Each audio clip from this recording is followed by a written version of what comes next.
आजचा व्हिडिओ बनवायचा की नाही याचा आहे ना मी खूप वेळ विचार करत होतो. म्हणजे कारण कसं आहे तुम्हाला सगळ्यांना माहिती आहे, गेले काही दिवस म्हणजे 7-8 दिवसांपासून जे माझ्या कुटुंबावर घडलंय, जे माझ्या कुटुंबात चाललंय, ते शब्दांमध्ये सांगणं आहे ना खूप कठीण जात आहे. पण तुमच्या सगळ्यांचे इतके प्रेयर्स, इतके मेसेज, इतके कमेंट्स आणि चौकशी येत आहेत की मला वाटलं की तुम्हाला एकदा सविस्तर सगळं सांगितलं पाहिजे. सर्वात आधी आहे ना एक गोष्ट सांगतो. भरपूर कमेंट्स येत आहेत की प्रिया कुठे आहे, मामी कशा आहेत आणि मामांना नेमकं का आतमध्ये टाकलं. ही घटना कशी घडली, काय घडली हे मी तुम्हाला सगळं सांगणारच आहे. पण सर्वात आधी एक गोष्ट सांगतो. हा व्हिडिओ आहे ना मी कोणावरच आरोप करण्यासाठी बनवत नाहीये, कोणाला दोष देण्यासाठी बनवत नाहीये. कारण आमचं ऑलरेडी कोर्टमध्ये चालू आहे आणि पोलीस प्रशासन वेळोवेळी त्या गोष्टीवरती दखल घेत आहे. पण मी फक्त आमच्या कुटुंबासोबत सध्या काय घडत आहे, म्हणजे आम्ही कोणत्या परिस्थितीतून जात आहोत आणि माझ्या मामींची प्रकृती सध्या कशी आहे हे तुमच्यासोबत मला शेअर करायचं आहे. तर खूप लोक आहे ना मला एक प्रश्न सतत विचारत आहेत की प्रिया कुठे आहे, ती व्हिडिओमध्ये का दिसत नाही. तर सध्या घरामध्ये जे काही चाललंय ते जवळपास म्हणजे पूर्णपणे प्रिया आणि माझ्या वहिनी आहे, माझ्या भावाची बायको, दोघी मिळून सांभाळत आहेत. घरी सगळं व्यवस्थापन मॅनेजमेंट करणं हे दोघींच्या खांद्यावर आहे. म्हणजे मामा मामींच्या दोघी मुलांना सांभाळणं, कोकोला सांभाळणं, त्यानंतर घरातील रोजचे कामं जसं येणारे जाणारे सर्व नातेवाईक त्यांचं चहा पाणी करणं, सगळ्यांचं खाणं पिणं बघणं, हॉस्पिटलमध्ये जे थांबतायत त्यांच्यासाठी डबे बनवणं, डॉक्टरांसाठी सुद्धा लागणाऱ्या काही गोष्टी जसं डॉक्युमेंट्स वगैरे आणायची धावपळ होती ते आणून देतात. घर आणि हॉस्पिटल यांच्यामध्ये आहे ना एक बॅलन्स ठेवण्याचं काम आहे ना त्या दोघी करतायत. प्रिया दुपारी किंवा संध्याकाळी हॉस्पिटलमध्ये येते, मामींना भेटते, मामींसोबत बोलते, मामींना भेटते, डॉक्टरांशी बोलते, त्यांची परिस्थिती समजून घेते आणि पुन्हा घरी जाऊन बाकीच्या सगळ्या कामांच्या जबाबदाऱ्या आहे ना त्या दोघी सांभाळतात. माझी मावशी पण आहे त्यांच्यासोबत. म्हणजे हे सगळं करतात. कुटुंबावर संकट आलं ना की प्रत्येक जण वेगवेगळ्या पद्धतीने लढत असतं. कुणी हॉस्पिटलमध्ये राखण करतं, कुणी घर सांभाळतं, कुणी आर्थिक गोष्टी बघतात, कोणी मुलांना सांभाळतात. सध्या आमच्या घरातही तसंच चाललंय. म्हणजे बरेच जण आपापल्या जबाबदाऱ्या सांभाळतात. अजून एक खूप जास्त इन्क्वायरी येते ती म्हणजे मामींच्या तब्येतीबद्दल. तर मामींची प्रकृती आहे ना आजही खूप गंभीर आहे. मी तुम्हाला काही खोटा दिलासा देणार नाहीये की आम्ही सगळे म्हणजे आशावादी आहोत की त्या बऱ्या आहेत वगैरे, पण परिस्थिती आहे ना अजूनही नाजूकच आहे. म्हणजे त्यांना ना अनेक गंभीर दुखापती झाल्या. साहजिकच आहे, तुम्ही विचार करा तो ट्रॅक्टर किती मोठा होता, त्याचं चाक किती मोठं होतं. क्लॅव्हिकल बोन जे असतं ना त्याला फ्रॅक्चर झालंय, त्यांना बरगड्यांना फ्रॅक्चर झालंय, त्यांना लंग्सला दुखापत झाली आहे, पायाला सुद्धा त्यांच्या खूप गंभीर इजा झाली, चेहऱ्याच्या एका बाजूला पूर्ण मोठी जखम आहे. त्यांच्या इंजुरीज इतक्या सिव्हिअर आहेत की ते म्हणजे मी तुम्हाला सांगतो अजूनपर्यंत मी ना तो व्हिडिओ बघितला आहे, ना माझ्यासमोर डॉक्टरनी आहे ना ते HD फोटो जे पोलीस स्टेशनला आम्हाला जमा करायचे होते ॲक्सिडेंट झालेल्या जखमांचे फोटो अजूनपर्यंत मी बघितले नाही आहे. त्याचं रिझन आहे की मी आहे ना आत्तापर्यंत हॉस्पिटलला खूप सारे पेशंट्स बघितले, पण मला आहे ना मामींना म्हणजे घरातलं पेशंट राहतं ना तसं की घरातल्या पेशंटला आहे ना बघण्याची अजिबात हिंमत होत नाही आणि तीच कंडिशन माझ्यासोबत झाली. डॉक्टर जेव्हा रिपोर्ट सांगत होते ना तेव्हा आम्हालाच विश्वास बसत नव्हता की म्हणजे ती माझी मामी इतक्या हसऱ्या चेहऱ्याची, इतकी हसत खेळत राहणारी, इतक्या गंभीर दुखापत म्हणजे कशा सहन करतायत. पण तरी आहे ना त्या लढतायत, अजूनही लढतायत आणि आम्ही सगळे त्यांच्यासोबत हा लढा लढतोय. म्हणजे खरं सांगतो तुम्हाला, तुमच्या ज्या प्रार्थना आमच्यासोबत आहेत आणि कदाचित त्याच ताकदीमुळे ना आम्ही अजून सुद्धा उभे आहोत. खूप लोक विचारतात की हे सगळं नेमकं कसं झालं, म्हणजे हे सगळं घटना कशी घडली. तर खरं सांगायचं ना मला या विषयावर आहे ना खूप काही बोलायचं आहे, पण सध्या या प्रकरणासंदर्भात आहे ना कोर्टात प्रक्रिया चालू आहे. कायदेशीर बाबी सुरू असल्यामुळे ना मी याबद्दल थेट काही बोलू शकत नाही. कारण आमचा अजूनही कायद्यावरती विश्वास आहे. कारण एखादी बोललेली गोष्ट पुढे चुकीच्या अर्थाने घेतली जाऊ शकते, त्याचा तपासावरती परिणाम होऊ शकतो. त्यामुळे सध्या आहे ना मी जबाबदारीने वागणं पसंत करतो. म्हणजे आपण न्यायप्रविष्टेला खूप मानतो त्यामुळे. पण आहे ना एक गोष्ट नक्की सांगतो, जेव्हा या प्रकरणाचा निकाल लागेल आणि सत्य हे न्यायालयाकडून अधिकृतपणे समोर येईल आणि योग्य वेळ येईल तेव्हा मी तुम्हाला नक्कीच याबद्दल संपूर्ण माहिती देईन.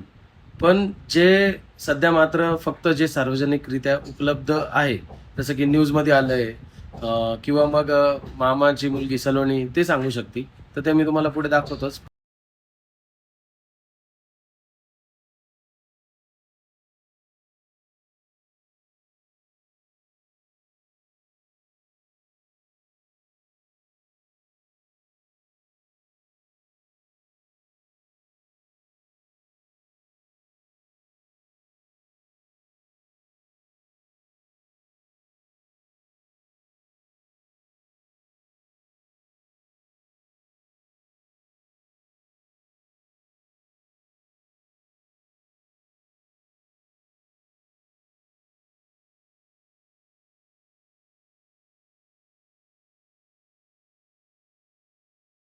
पण वृत्तपत्रांमध्ये जी बातमी प्रकाशित झाली आहे, प्रेसमध्ये ज्या गोष्टी समोर आल्या आहे, तेवढंच मी तुम्हाला सध्या दाखवणार आहे.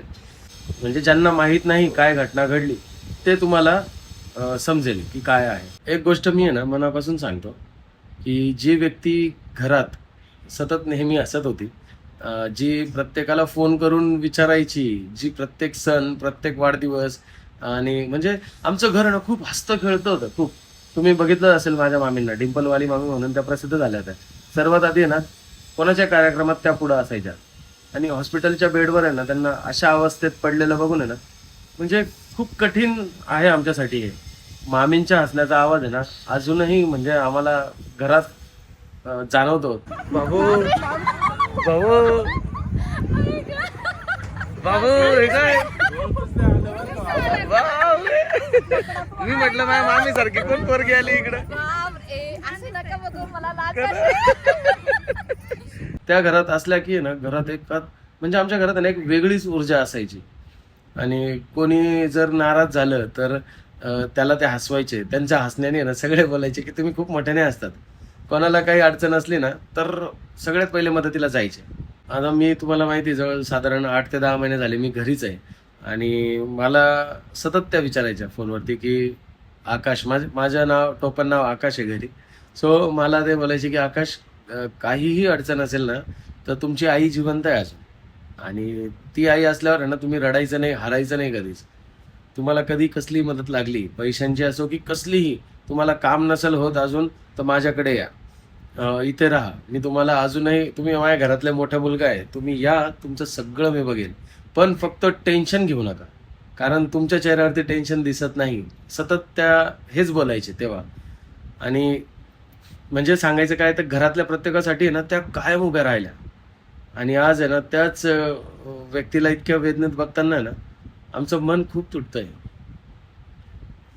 कधी कधी आहे ना हॉस्पिटलच्या बाहेर बसून आहे ना विचार करत असतो की काही दिवसांपूर्वी आहे ना सगळं काही किती एकदम नॉर्मल होतं, सगळं आनंदात होतं, सगळे आपल्या आपल्या कामात होते. हसणं, बोलणं, गप्पा, पुढचे प्लॅनिंग, अक्कलकोटला जायचं होतं आम्हाला आणि अचानक एक घटना घडली. एक फोन आला आणि पूर्ण आयुष्यच आमचं बदलून गेलं. गेल्या काही दिवसात आहे ना आम्ही हे सगळं आहे ना खूप जवळून अनुभवतोय. रात्रभर हॉस्पिटलमध्ये बसतोय. तिचे भाऊ, मामा सगळे रात्रभर जागे आहेत. डॉक्टर बाहेर येण्याची वाट बघतो, रिपोर्टची वाट बघतो, ज्या काही नवीन टेस्ट होतात त्यांची वाट बघतो. प्रत्येक फोन वाजला की सगळ्यात पहिले ना मनात भीती वाटते. प्रत्येक त्यांची हेल्थ अपडेट ऐकताना ना हृदयाची धडधड वाढते. आता हे सगळं आहे ना शब्दांमध्ये सांगणं खूप खूप अवघड आहे. आता मामींचं उद्या ऑपरेशन आहे आणि आम्ही सगळे, मामींचं ऑपरेशन आहे आणि आम्ही सगळे ना त्यासाठी मानसिकदृष्ट्या म्हणजे मेंटली स्वतःला तयार करत आहोत. डॉक्टरांवर पूर्ण विश्वास आहे आणि देवावरही विश्वास आहे. सगळ्यात महत्त्वाचं म्हणजे आहे ना मामींच्या इच्छाशक्तीवर, म्हणजे त्यांची जी स्ट्रॉंग विल आहे ना त्याच्यावरती आम्हाला खूप विश्वास आहे. त्यांनी आयुष्यभर सगळ्यांसाठी खूप काही केलं आहे. आज त्या या परिस्थितीमधून बाहेर येण्यासाठी लढत आहेत. त्यांचा परिवार, आम्ही सगळे, तुम्ही पण त्यांच्यासाठी खूप प्रार्थना करतायत आणि म्हणून तुम्हाला सगळ्यांना एकच विनंती आहे की कृपया त्यांच्यासाठी प्रार्थना करा. कारण म्हणजे तुम्ही कोणत्याही धर्माचे असाल, कोणत्याही श्रद्धेचे असाल, फक्त मनापासून आहे ना, त्यांच्या चांगल्या हेल्थसाठी प्लीज प्रार्थना करा. आमच्यासाठी ते खूप मोठं असेल. ज्यांनी मेसेज केले, ज्यांनी फोन केले, हॉस्पिटलमध्ये भेटायला आले, आम्हाला आर्थिक आणि मानसिक आधार दिला, चौकशी केली, त्या प्रत्येक व्यक्तीचे मी माझ्या परिवाराकडून मनापासून आभार मानतो. आणि अशा काळात माणसाला समजतं की आयुष्यात खऱ्या अर्थाने महत्त्वाचं काय आहे. हॉस्पिटलमध्ये आल्यानंतर सगळ्यांचा इगो, पैसा, प्रसिद्धी, काम, त्यांचं यश, या सगळ्या गोष्टी एका बाजूला राहतात आणि आपल्या माणसांचा श्वास चालू राहावा, ते बरे व्हावेत, इतकीच प्रार्थना आपण देवापुढे करतो. आज आम्ही आहे ना ह्याच टप्प्यावर आलो आहोत. आम्ही देवाला एकच बोलतो, बाकी काही नको देवा आम्हाला. फक्त माझी मामी पुन्हा एकदा घरी यावी, पुन्हा एकदा त्यांचा तो हसरा चेहरा समोर असावा, पुन्हा त्यांचं हसून आमचं पूर्ण बिल्डिंग इरिटेट व्हावं, पुन्हा एकदा घरात त्यांचा आवाज ऐकू यावा. बस इतकीच प्रार्थना करतो. आणि पुढे जे काही अपडेट असेल मी ऑपरेशन झाल्यानंतरही तुम्हाला व्हिडिओमध्ये सांगेल कसं झालं ऑपरेशन, किंवा त्यांच्या तब्येतीमध्ये काही बदल झाले तर ते मी नक्की तुमच्यासोबत शेअर करेल. कारण माहीत नाही कोणाची प्रार्थना कधी काम करेल. सो तोपर्यंत तुमच्या प्रार्थना, तुमचं प्रेम आणि तुमचा आशीर्वाद आमच्यासोबत कायम असू द्या. एवढंच बोलेल. धन्यवाद.